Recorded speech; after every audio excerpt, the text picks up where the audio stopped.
ఆత్మబంధులందరికీ నా యొక్క ఆత్మ ప్రణామాలు. ఇంత గొప్ప ధ్యాన జ్ఞాన మార్గాన్ని మనకు అందించిన మహాత్ములైన బ్రహ్మర్షి పితామహ పత్రిజీ దంపతులకు, మరి ప్రతిరోజు నాకు జ్ఞానాన్ని అందిస్తున్న బ్రహ్మర్షి తటవర్తి వీరరాఘవ గారి దంపతులకు ఒకసారి ఆత్మ ప్రణామాలు తెలుపుకొని కార్యక్రమం స్టార్ట్ చేసుకుందాం. మాస్టర్స్, మనం ఒక టాపిక్ చెప్పుకుంటున్నాం. ఏంటి? బుద్ధునిగా ఎదగాలంటే ఎలా ఉంటే బుద్ధుడిగా ఎదగలడు అంటే మొట్టమొదటి పాయింట్ ఏం చెప్పుకున్నాం? మనం వర్తమానంలో జీవించాలి అనే పాయింట్ గురించి మొన్నటి క్లాస్లో తెలుసుకున్నాం. ఈరోజు మనం మనోనియంత్రణ గురించి తెలుసుకుందాం. మనోనియంత్రణ అంటే ఇంద్రియాలన్నిటికీ అధిపతి ఎవరు అంటే మనస్సు. మరి ఈ మనస్సు మనం చూసినవన్నీ విన్నవన్నీ కావాలంటుంది. ఇంద్రియాలన్నిటిపైన ఈ మనసే ఆధిపత్యం చేస్తుంది, అవునా? అలా కాకుండా మనం చూసినవి కానీ విన్నవి కానీ మనసు కావాలంటుంది, కానీ మనకు అవసరమా లేదా అనేది మనం ఈ ధ్యాన మార్గంలోకి వచ్చాక వాటి గురించి ఆలోచిస్తాం. ప్రాపంచిక జీవితంలో ఉన్నన్ని రోజులు మనసు ఏదైతే చెప్తుందో మనం అదే చేస్తాం, అవునా? అంతే కదా? ఈ మనసు మన ఆధీనంలో ఉండదు. ఎందుకు అంటే అసలు మనం మనసు ఉంది అనే సంగతి కూడా మనం ఆలోచించం, మనసు గురించి పట్టించుకో. ఏదో చెప్తుంది, మనం చేస్తున్నాం అనే ధ్యాసలోనే మనకు ఉంటుంది. ఉదాహరణకు మనం ప్రాపంచిక జీవితంలో ఒక బజార్కి వెళ్ళామనుకోండి,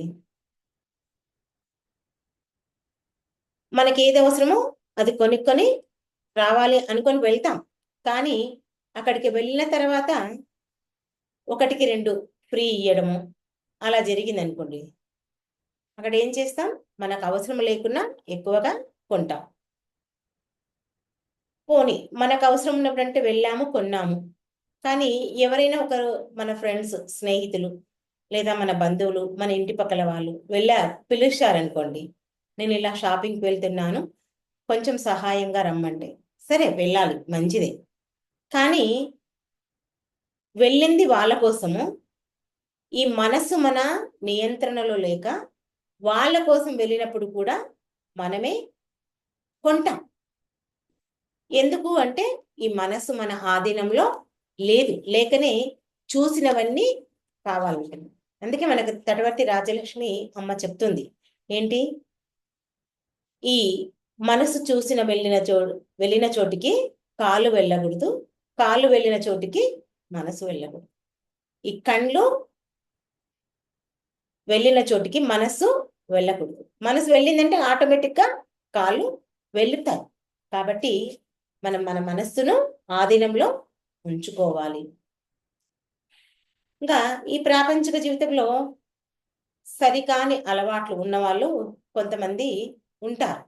అంటే సిగరెట్ తాగడము, జూదం ఆడడము, మత్తు పదార్థాలు సేవించడము, గంజాయి, పాన్ పరాగు, వ్యభిచారము, ఇలా ఎన్నో రకరకాల సరికాని పనులు చేసేవాళ్ళు ఉంటారు. సిగరెట్ తాగేవాడికి ఏదైనా అనారోగ్యం కలిగినప్పుడు డాక్టర్ దగ్గరికి వెళ్ళినప్పుడు ఏం చెప్తారు? నువ్వు సిగరెట్ బంద్ చేయాలి, అప్పుడే నీ ఆరోగ్యం కుదుట పడుతుంది అని చెప్తాడు డాక్టర్. అప్పుడు ఏం చేస్తాడు? ఆ సిగరెట్ తాగే వ్యక్తి, ఓకే సార్, ఇప్పటి నుంచి నేను తాగని బంద్ చేస్తాను అని చెప్తాడు. మళ్ళీ ఆ తాగే సమయం అయ్యేసరికి వాడు మళ్ళీ సిగరెట్ తాగుతాడు. అలాగే ఒక డ్రింకర్, తాగుబోతు వ్యక్తిని తీసుకున్న తాగకూడదు అనుకుంటాడు. సాయంకాలం అయ్యేసరికి, ఆ సమయం అయ్యేసరికి అటుగా వెళ్తూ ఆ డ్రింకింగ్ షాప్కు వెళ్ళి అక్కడ తాగుతాడు. మరి ఒక పాన్ పరాగు తినే వ్యక్తి, గంజాయి తాగే వ్యక్తి, ఇలా ఏమంటారు, మత్తు మందు, ఇలా ఎవ్వరిని చూసుకున్నా సరికాని అలవాట్లు, చెడు అలవాట్లు ఎవరికైతే ఉంటాయో వాటిని నియంత్రించుకోవాలని ఎంతగానో పెద్దలు చెప్తారు, తెలిసిన వాళ్ళు చెప్తారు, డాక్టర్లు చెప్తారు, అయినా సరే వాళ్ళు వినరు. వినకుండా ఏం చేస్తారు? మళ్ళీ అదే పనిగా వాళ్ళు ఏదైతే సరికాని అలవాట్లు ఉన్నాయో వాటిని చేస్తారు. ఎందుకు చేస్తారు మరి ఇవన్నీ అంటే, వాళ్ళ మనసు వాళ్ళ ఆధీనంలో లేకపోవడం వల్ల వాళ్ళు అలా చేస్తారు. మరి ఇంకా కొంతమందికి దొంగతనం చేసే అలవాటు ఉంటుంది. అంటే దొంగతనం అంటే ఒక దొంగకు రాత్రిపూట ఇల్లు దోచుకునే అలవాటు ఉంటుంది. వాడు అదొక వృత్తిలాగా పెట్టుకుంటాడు, చేస్తాడు. కానీ కొంతమంది కూరగాయలకు వెళ్తుంటారు. కూరగాయలకు వెళ్ళినప్పుడు కూరగాయలు తూకం చేసిన తర్వాత వాళ్ళు డబ్బులు ఇచ్చి, మనం ఇచ్చినప్పుడు ఆ డబ్బులు వాళ్ళ డబ్బాలో వేసుకునేటప్పుడు ఆ లోపల ఒక వంకాయనో, ఒక దొండకాయనో, లేదా 2 క్యారెట్లు, లేదా కొన్ని పచ్చిమిరపకాయలు ఏవో ఒకటి వీళ్ళ దాంట్లో వేసుకోవడం అలవాటు. ఎందుకు అంటే ఆ మనోనియంత్రణ, ఆ దొంగతనం చేస్తే తప్పు అనేది తెలుసు. మరి ఈసారి వెళ్ళినప్పుడు నేను చెయ్యకూడదు అని తెలుసు. ఇలాంటి దొంగ సొమ్ము నేను తినకూడదు అని తెలుసు. కానీ ఆ మనోనియంత్రణ లేక అలాంటి దొంగ పనులు చేస్తుంటారు. మరి ఇంకా కొంతమంది వాకింగ్‌కి వెళ్తుంటారు. వెళ్ళినప్పుడు మరి ఎక్కడైనా పువ్వులు కనిపిస్తాయి. పువ్వులు కనిపించినప్పుడు ఏం చేస్తారు? ఆ ఇంట్లో వాళ్ళు చూస్తున్నారా లేదా అని చుట్టుముట్టు చూసి ఆ పూలను తెంపేసుకొని కవర్‌లో వేసుకుంటారు. అలాంటి పూలతో పూజ చేసినా ఒకటే, చెయ్యకున్నా ఒకటే. భగవంతుడికి నువ్వు పూలు పెట్టి పూజ చేశాను అనుకుంటావు. కానీ పూజ చేశావు, కరెక్టే. అది నీకు తెలుసు. కానీ ఆ దొంగ పూలతో పూజ చేసినందుకు భగవంతుడు నీకు పుణ్యం ఇస్తాడో లేదో కానీ పాపాన్ని మాత్రం తప్పకుండా ఇస్తాడు. ఇలా ఎవరి మనసు వాళ్ళ ఆధీనం లేక ఇలాంటి తప్పుడు పనులు ఎన్నో చేస్తుంటారు. మరి ఒక ఆఫీస్, లేదా ఒక బ్యాంక్, లేదా ఒక పని మనిషి, ఇలా ఎవరినైనా తీసుకున్నా సమయానికి వాళ్ళు ఆ ఉద్యోగానికి వెళ్ళాలి. చెప్తారు, ఈరోజు లేట్ అయింది, నేను రేపు ఎట్టి పరిస్థితుల్లో లేట్ రాను అంటారు. కానీ మళ్ళీ రేపు అదే ఏదో ఒక కారణం చెప్తుంటారు. ఎందుకు వాళ్ళు అలా లేట్ రావడము అని కనుక విచారణ చేసుకుంటే ఉదయము సమయానికి లేవకపోవడమే. ఉదయం సరిగ్గా సమయానికి లేస్తే అన్ని పనులు సరిగ్గా అవుతాయి అనుకుంటారు. రేపు ఎట్టి పరిస్థితుల్లో నేను సమయానికి ఆఫీస్కి వెళ్ళాలి, సమయానికి పనికి వెళ్ళాలి అని చెప్పేసి ఈ టైంకి లేవాలి అనుకుంటారు. కానీ లేయకపోతారు. ఎందుకంటే వాళ్ళ మనసు వాళ్ళ ఆధీనంలో లేదు. వాళ్ళ మనసు వాళ్ళ ఆధీనంలో ఉంటే సరిగ్గా అలారం అయిన సమయానికి లేచి అలారం బంద్ చేసి తాను ఆఫీస్కి వెళ్ళడం, పనికి వెళ్ళడం చేస్తుంటారు. గురువు అక్కడ ఎవరి చేతి కింద అయితే వర్క్ చేస్తున్నారో వాళ్ళతో మాటలు అనిపించుకోకుండా చేస్తారు. ఎవరు? మనోనియంత్రణ ఉన్నవాళ్ళు. మరి ఈ మనోనియంత్రణ సరిగ్గా లేని వాళ్ళు ఇంకా ఎలా ప్రవర్తిస్తారంటే, పక్కింటి వాడు ఒక పెద్ద బంగళా కట్టుకుంటాడు అనుకుందాం. మరి నాకు చిన్న ఇల్లుంది, నేను కూడా వాడిలాగా పెద్ద ఇల్లు కట్టాలి అని ఎవరైతే అనుకుంటారో, వాడి దగ్గర శక్తి లేకున్నా సరే లోన్లు తీసుకొని ఇల్లు కడతారు. ఇల్లు కట్టి అప్పుల పాలవుతారు. ఎందుకు అంటే ఆ మనసును నిగ్రహించలేకపోతున్నాడు.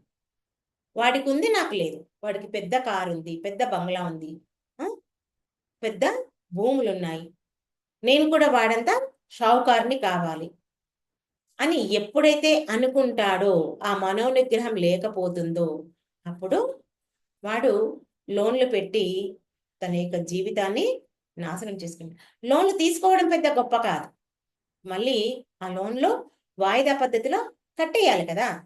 కట్టేయాలన్నప్పుడు మరి శక్తి లేకపోతే ఏమవుతుంది? అప్పుల పాలు, ఉన్నది కూడా పోతుంది. అవునా? మరి ఈ మనోనియంత్రణ లేకుంటే ధ్యానం కూడా చక్కగా కుదరదు. అంతే కదా. ఈ మనసు సరిగ్గా ఉంటేనే ధ్యానం చక్కగా కుదురుతుంది. మరి ధ్యానం కుదరడానికే మనస్సును మన ఆధీనంలో ఉంచుకోవాలి. మన ఆధీనంలో ఉంచుకోకుంటే ధ్యానము కుదరదు, జ్ఞానాన్ని మనం అందుకోలేము.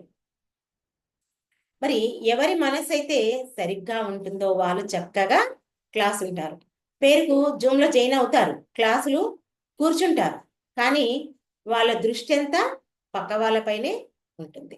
ఇక్కడ మనం క్లాస్ చెప్తుంటే వాళ్ళ పనులు వాళ్ళు చేస్తుంటారు. ఎందుకంటే చెవులు ఒకటి ఇక్కడ అప్పచెప్తే సరి కదా, మనం చేసే పనులు మనం చేసుకుందాం అని అనుకుంటారు.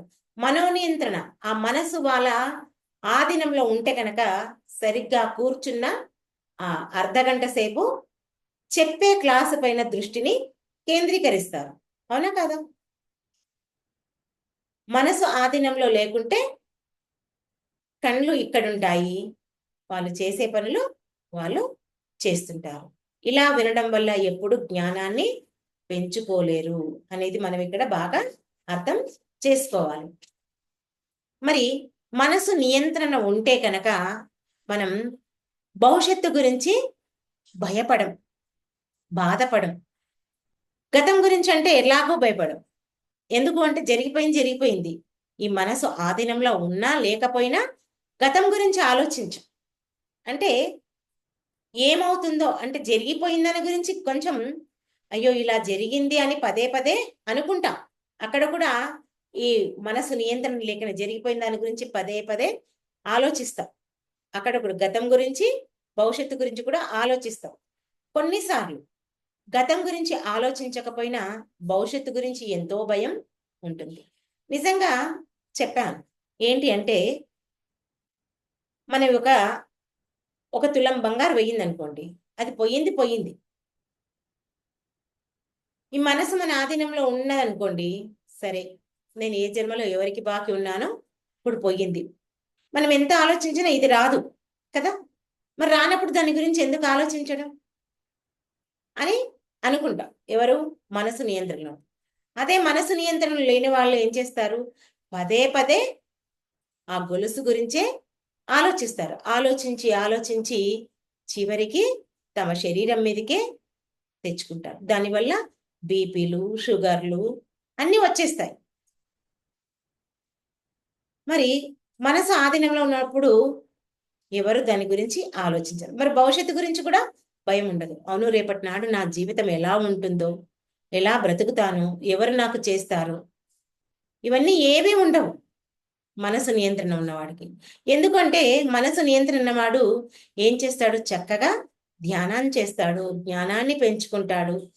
తన చివరి శ్వాస వరకు తాను ఆనందంగా జీవించడానికి ప్రయత్నం చేస్తాడు. తను ఆనందంగా జీవిస్తూ 10 మందిని ఆనందంగా జీవించడానికి ప్రయత్నం చేస్తాడు. ఎవరు? మనసు నియంత్రణ ఉన్నవాళ్ళు. మరి ఈ మనసు నియంత్రణ లేని వాళ్ళు ఇంకా ఎలా ప్రవర్తిస్తారంటే, ఉదాహరణకు మనం ఏదైనా చక్కటి ఆధ్యాత్మిక జ్ఞానానికి సంబంధించిన వీడియో విందామని అనుకుంటాం. అంటే ఆ దాంట్లో వినడానికి ఏం చేస్తాం? మనం యూట్యూబ్లోకి వెళ్ళాలి. యూట్యూబ్లోకి వెళ్ళి మనకి ఇష్టం ఉన్నది పెట్టాలని చూస్తుంటాం మనం. అప్పుడు ఆ చూసే లోపల మనకు కావలసింది ఏదో సెర్చ్ చేసే లోపల కింద ఏదో ఒక వీడియో వచ్చింది. అది చూడడం వల్ల మనకేమీ లాభం లేదు. అయినా సరే మనం ఏం చేస్తాం? మన మనసు మన ఆధీనంలో లేకపోవడం వల్ల మనకు అవసరం ఉన్నది చూడకుండా మనకు అవసరం లేనిది చూస్తాం. అదే మన మనస్సు మన నియంత్రణలో ఉందనుకోండి, మనకి ఏది అవసరమో అదే చూస్తాం. అవునా? అంతేనే కదా? అందుకే మన మనస్సు మన ఆధీనంలో ఉంచుకోవాలి. మన మనస్సు మన ఆధీనంలో ఉంచుకోవాలి. అలా టీవీ చూసినా, యూట్యూబ్లోకి వెళ్ళినా, ఏదైనా సరే మన ఆధీనంలో ఉంటే మనకు అవసరమైనది చూస్తాం. ఇప్పుడు మన ఇంటికి ఎవరైనా స్నేహితులు వచ్చారు, చుట్టాలు వచ్చారు, ఏ విషయం మాట్లాడాలి, దేని గురించి మాట్లాడాలి అనేది మనం ఆలోచించాలి. ఏది నోటికిస్తే అది మాట్లాడుతూ మన సమయాన్ని, మన శక్తిని వృధా చేసుకోవద్దు. ఇక్కడ మన సమయము శక్తే కాదు వృధా అయ్యేది, మనకు ఈ మాటల వల్ల కర్మలు కూడా వస్తాయి. కర్మల వల్ల మళ్ళీ మనకు జన్మ వస్తుంది. జన్మల వల్ల మనకు దుఃఖం కలుగుతుంది. అదే మన మనసు మన ఆధీనంలో ఉందనుకోండి, మనకి ఎంత అవసరమో అంతే మాట్లాడతాం. ఏది అవసరమో అదే మాట్లాడతాం. అవసరం లేని ఒక్క మాట కూడా మనం మాట్లాడం. మన పత్రిగారు చెప్పినటువంటి మాటను మనం గుర్తుపెట్టుకుంటాం. ఏం చెప్పారు పత్రిగారు? మన నోటిలో నుంచి ఏదైనా ఒక మాట వచ్చింది అంటే అది ఎదుటి వ్యక్తికైనా ఉపయోగపడాలి, లేదా మనకైనా ఉపయోగపడాలి. మనకు ఉపయోగం లేక, ఎదుటి వ్యక్తికి ఉపయోగం లేక మన నోటి నుంచి ఏ ఒక్క మాట కూడా మాట్లాడొద్దు అనే ఆ మాటను మనం పదే పదే గుర్తుంచుకుంటాం. గుర్తుంచుకొని మనం కర్మల జోలికి వెళ్ళం. ఇవన్నీ ఎందుకు వస్తున్నాయి అంటే ఒకే ఒకటి, మన మనసు మన ఆధీనంలో లేకపోవడం వల్ల. మరి ఈ మనోనియంత్రణ, ఈ మనసు నియంత్రణ లేక ఆడవాళ్ళు చేసే ఈ షాపింగ్లకు మగవాళ్ళు ఎంత డబ్బు సంపాదించినా సరిపోవటం లేదు. ఆ డబ్బు సరిపోక కొంతమందికి బీపీలు వస్తున్నాయి. చెప్తారు మళ్ళీ పైగా, మా వారికి బీపీ వచ్చింది. ఎందుకు వచ్చింది బీపీ అని విచారణ చేస్తే నువ్వు పెట్టించే ఖర్చులకే బీపీ వచ్చింది. అంటే చెప్పుకున్నాం మనం ఇందాక, 1కి 2 ఫ్రీ అని ఎప్పుడైతే తెలిసిందో మనకు అవసరం లేని వస్తువులన్నీ మన ఇంటి నిండా నింపేస్తున్నాం. అవునా కదా? అలా నింపేయడం వల్ల ఇంట్లో స్టాక్ పెరిగిపోతుంది, మన డబ్బు వృధాగా ఖర్చు అవుతుంది.